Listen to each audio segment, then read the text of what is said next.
అమెరికాలో ఆంధ్ర మహిళ హత్యకు గురైంది. ఆమె ఒక్కరే కాదు, ఆమె బిడ్డని కూడా అతి కిరాతకంగా కడతెచ్చేశారు. ఇది 8 ఏళ్ల కిందటి మాట. క్యాలెండర్లో ఇయర్స్ మారాయి, బట్ ఇన్వెస్టిగేషన్ మాత్రం ఆపలేదు అక్కడి పోలీసులు. సుదీర్ఘ విచారణ తరువాత క్లూ ఏంటో కనిపెట్టారు. హంతకుడిని గుర్తించగలిగారు. ఇంతకీ ఎవరా క్రిమినల్? ఇన్నేళ్ల తరువాత ఎలా చిక్కాడు? అసలు తల్లి బిడ్డను చంపాల్సిన అవసరం అతడికి ఏమొచ్చింది?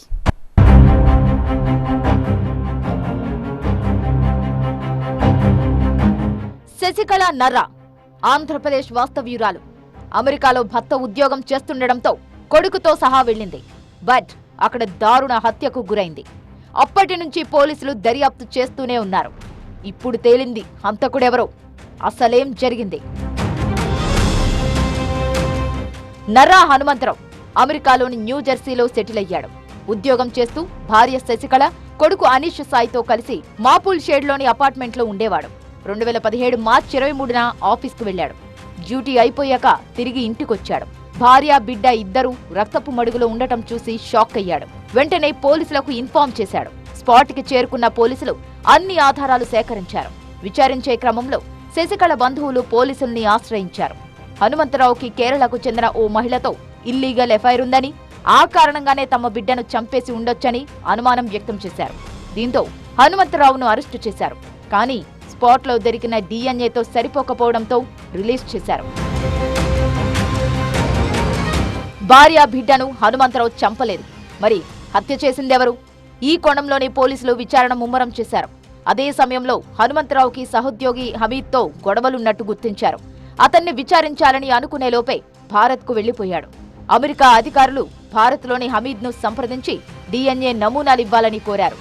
కానీ వాళ్ల రిక్వెస్ట్ను తిరస్కరిస్తూ వచ్చాడు హమీద్. ఇక్కడే కాస్త తెలివిగా వ్యవహరిస్తూ కోర్టును ఆశ్రయించింది ఇన్వెస్టిగేషన్ టీం.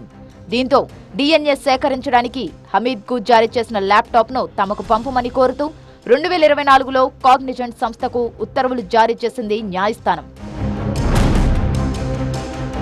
ల్యాప్టాప్ నుంచి సేకరించిన డిఎన్ఏ మర్డర్ జరిగిన స్పాట్ డిఎన్ఏతో సరిపోవడంతో హమీదే హత్య చేసినట్టు నిర్ధారణకొచ్చారు. అతన్ని అప్పగించాలని విదేశాంగ శాఖను కోరారు.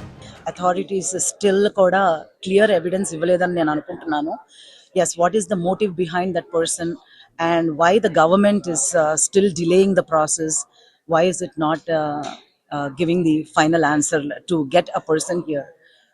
I know it is all కొంచెం కష్టమే ఇది, అక్కడ గవర్నమెంట్ రిలీజ్ చేయడం ఒక పర్సన్ని అనేది. బట్ ఎవిడెన్స్ ఇప్పుడు దొరికింది కాబట్టి I feel like, no more delay in the justice. I hope victim's family gets the full justice that they need. Real prosecutor's office matram చాలా ట్రెమెండస్ దీంతో, ఆల్దో 7 years పట్టింది, పర్లేదు, బట్ అట్లీస్ట్ ఒక clue అయితే దొరికింది. ఇప్పుడు ఎక్స్ట్రాడిషన్ ప్రాసెస్ పాయింట్ ఆఫ్ వ్యూలో వాళ్ళు వర్క్ చేస్తున్నారని చెప్పేసి అంటున్నారు. తొందరగా ఇక్కడికి తీసుకొచ్చి జస్టిస్ దొరకాలి శశికళ నర్రాకి. వాళ్ళ మోటివ్ ఇంకా తెలియదు. ఆ మోటివ్ కూడా బయటకు వస్తే చాలా బాగుంటుంది. అది మాకు ఇంకా ఎక్కువ సంతోషాన్ని ఇస్తుంది. హత్య చేశాడు సరే, అసలు కారణమేంటి? హనుమంతరావుపై పెంచుకున్న పగను అతని భార్య బిడ్డపై చూపించాడా? ఇంకేదైనా రీజన్ ఉందా? హమీద్ క్రూరత్వం వెనుక క్రైమ్ సీన్ ఏంటి? అన్ని విషయాలు త్వరలోనే తేలుస్తామంటున్నారు అక్కడి పోలీసులు.